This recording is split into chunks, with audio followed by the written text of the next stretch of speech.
Joining me now here in studio, Democratic Congresswoman Loretta Sanchez, who's a member of the Armed Services, Homeland Security, and Joint Economic Committees. So we're awfully glad that you're here to talk about. Thank you. Can you differentiate from your perspective the difference between an intervention and an invasion? Well, it remains to be seen. Certainly what we have heard is that the regional government president has asked, he has gone online saying he has asked for the Russians to be there. The fact that they're not wearing insignia, that nobody really knows who they are, but yet they're patrolling the streets is sort of contradicts, I've asked for the Russians to come in to help. Certainly what I think Putin is looking for is an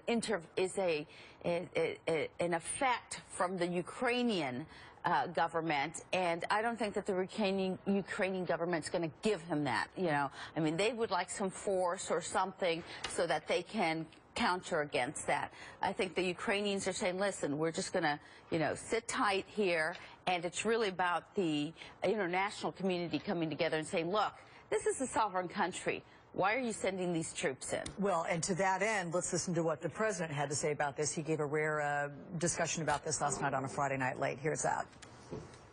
We are now deeply concerned by reports of military movements taken by the Russian Federation inside of Ukraine. The United States will stand with the international community in affirming that there will be costs for any military intervention in Ukraine. Let's pick up with costs. What specifically could costs be? Well, first of all, we have to get an international coalition together behind whatever it is we're going to do. Remember that if we go to the UN, one of the permanent members who can veto everything is Russia. So that will be very difficult. It's very probable that we will talk to our NATO allies, even though Ukraine is not a member of NATO. The reality is that we have some people feeling very, I would say, very skittish about this right now. Poland and others. Poland has been warned for a while about this intervention or this encroachment on Ukraine, maybe as we saw on Georgia. So intervention can come in a lot of ways. Certainly, I would prefer that diplomatic efforts work first in order to bring down and de-escalate the situation that we have. But we always have to remember that Ukraine is a sovereign nation and that intervention, invasion, whatever we want to call, it's not the right thing to do. The president, as we switch gears, ma'am, to Afghanistan, the president, as you know, said we're going to work on the MO that we are going to pull all of our troops out of Afghanistan by the end of 2014. Now, this is a result of President Hamid Karzai not agreeing to sign this bilateral security agreement that's on the table right now. Where do you stand on the U.S. pulling out completely by 2014's end? Well, I told President Obama when he came in 5.5 years ago, this is your chance. Get out of Afghanistan as fast as you can.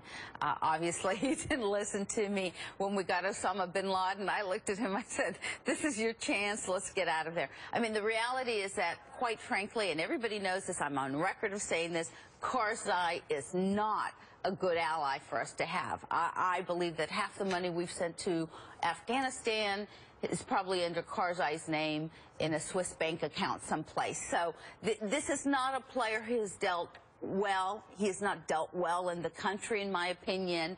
And, you know, now we see him sitting on his hands with respect to really an agreement that we need in order to keep any type of troops in there. So you believe that the risk to staying in Afghanistan is greater than the risk to leaving?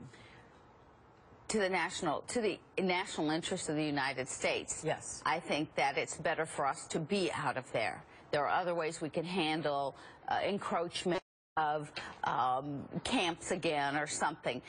To the Afghan people, obviously, it probably means that if we pull out, it devolves back down into some sort of civil strife until they figure out what's going on. But let's look at the record there. I mean, the fact of the matter is, we went in there, we beat Al-Qaeda in there, who had their camps. The Taliban were, of course, putting a noose on their people there. We went after the Taliban. Then we came back and said the only way to get out is to have the Taliban actually take care of the regional areas. Taliban didn't like opium. They had eradicated it completely. Highest record amount of opium being grown in Afghanistan. I mean, you look at it, and it's not a good story. I mean, lots of people say young women are being educated. The answer is yes, and that's always a good thing in my opinion. But the reality is Afghanistan is just a very difficult situation to be in. Before we run out of time, I do want to have you look inward into your state relative to Obamacare, California covered, with regard to the Latino population being properly covered. I know it's gotten up to about 30% now. It's increased to that over the month of January. A lot of question about whether or not there was a problem with bilingual information. Was that Alex, a contributing problem? You lived in Los Angeles. Right. You understand how important this is. I look at my district. 36% of the people had no insurance. A lot of them were going to qualify for Medi-Cal, which is almost free, and or subsidized well in covered California that has great plans, Kaiser, you know, Blue Cross. So it's a good thing. But here's the problem. You know, lack of first of all, Latinos don't have access to computers.